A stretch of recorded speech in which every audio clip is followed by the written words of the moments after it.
Hi, my name is Mike, and welcome to Sleekr Digital.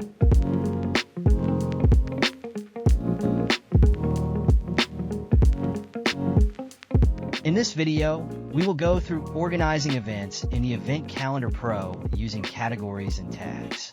We will learn how to create and manage event categories, understand the benefits of using tags, and explore ways to display events based on these organization tools that create categories.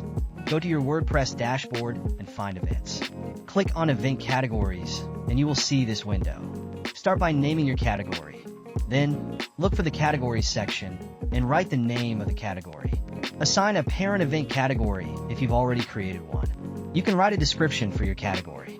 Click Add New Category. The category will be created. Now let's talk about event tags. Tags are similar to categories, but more specific. To add tags, go to Events and click on Tags. You'll see the tag window. Write the name of the tag you want to add, then look for the tag section. Write a description for your tag and click Add New Tag. Your tag will be added. After adding your categories and tags, you can assign them to events when creating or adding an event. Go to Events and click on the event you have already created. On the right side, you will see options for event categories. By checking the box, you can assign the category to the event. Now you can also write the name of the tag you have created. Click the Add option. The tag is added. Click Update.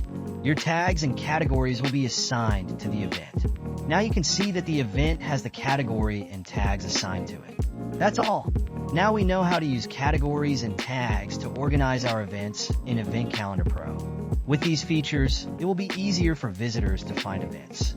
That's all about organizing events in the Event Calendar Pro using categories and tags.